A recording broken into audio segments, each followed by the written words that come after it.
Hello. Hi, BookTube.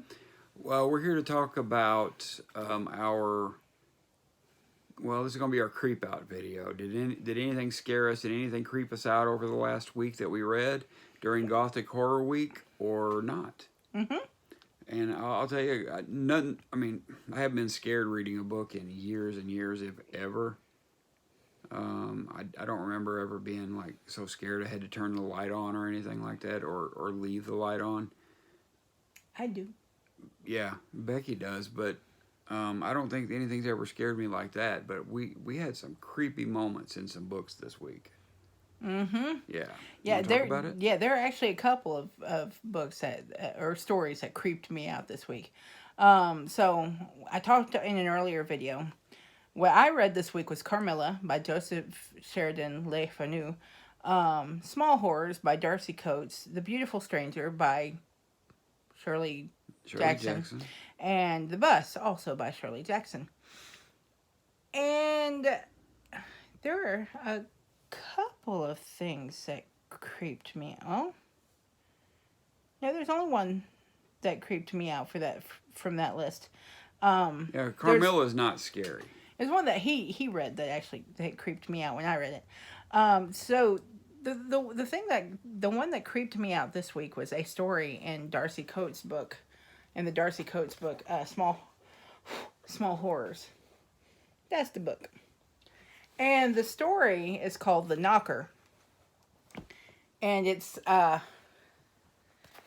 second book. It's the second story in the book, and this book is actually on Kindle Unlimited. So all of Darcy Coates is on Kindle Everything Unlimited. Darcy Coates writes goes up on Kindle Unlimited. We appreciate that because Becky loves Darcy Coates. Mm-hmm. Yeah, no, Kindle Unlimited.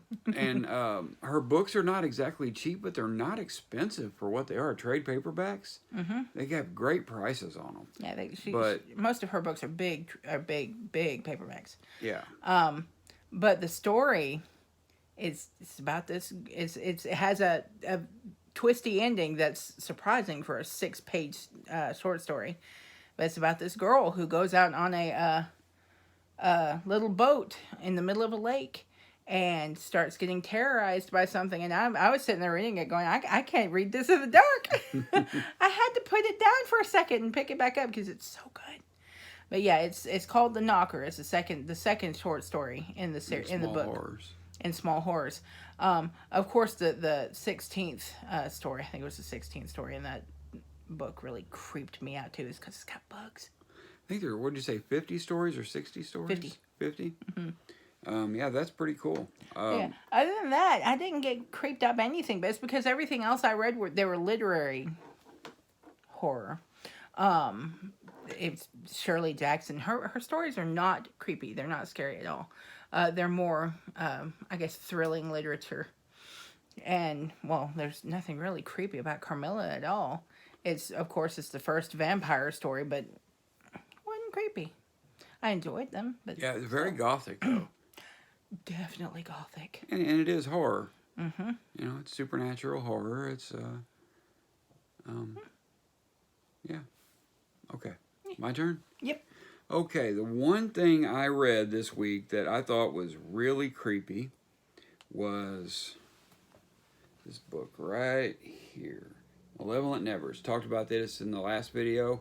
And again, we're interviewing Tom Reimer for the channel tonight.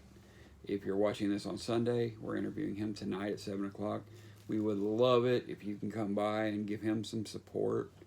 Or if you could buy his book, give him some support. This book is great. Mm-hmm. It is great. It's creepy. Like, it's creepy all the way through. It builds beautiful atmosphere. It's extremely gothic. It's a New England Gothic story. And if you want to know what it's about, look. You can look at our last video and we talked about it.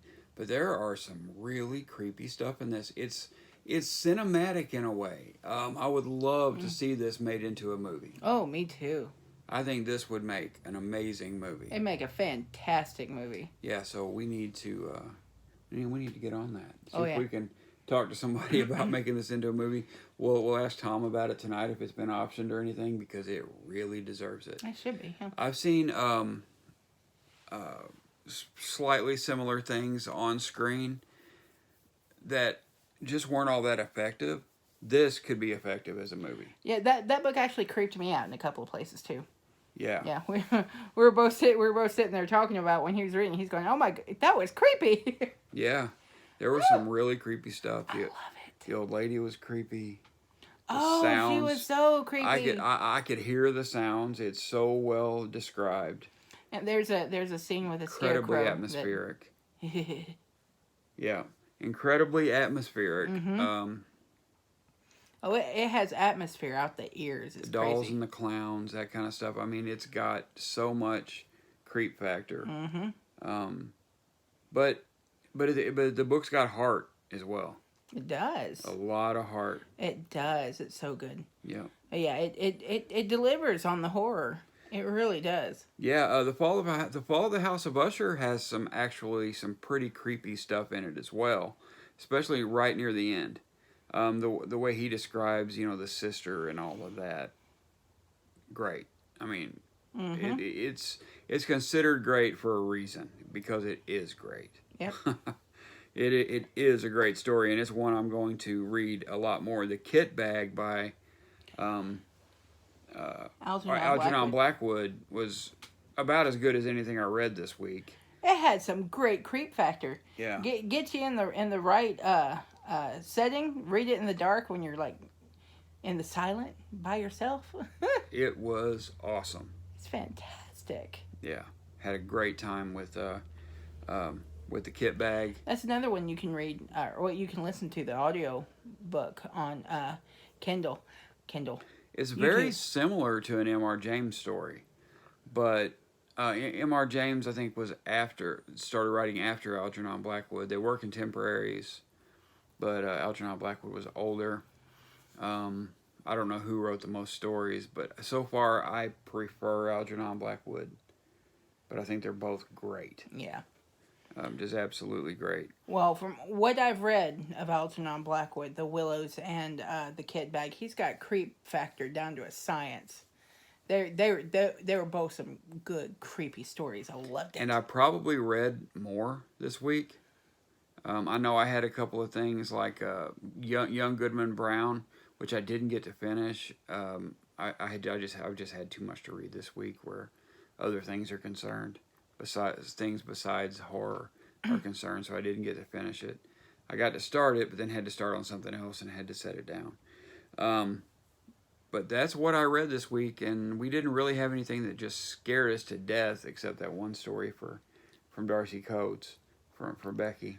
Yeah, I was actually sitting on the couch reading it. While he was playing Skyrim one night, and I'm sitting here staring at him, and he's like, "What's wrong with you?" I'm like, "I read a scary story." Dark, murky water is a no-go for me. I can't bear lakes. I don't swim in lakes. I don't like walking in lakes. But she likes to swim in the ocean with the sharks. I know it's weird. Well, no, even that gives me some anxiety, but the wonderful feel of jumping when a big wave comes in and carries you to shore, I can't get past. I can get past the fear for that, but no, lakes, no. Yeah. So that one spoke to a lot of my creep factors. I stay out of lakes. The only thing that goes into lakes is a fishing line for me, or a boat. I'll do either one of those, but. Well, it doesn't help that my body, none of it goes in the lake. Yeah, it doesn't help that the only real lake around here is Lake Lanier. And there's a lot of dead people in that lake. I'm not even joking.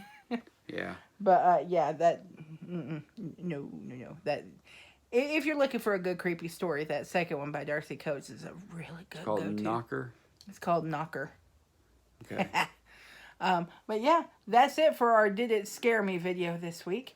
So we'll be back with TBR and Did It Scare Me next week. So, yeah. So we'll see you then. Your books are calling. Go read.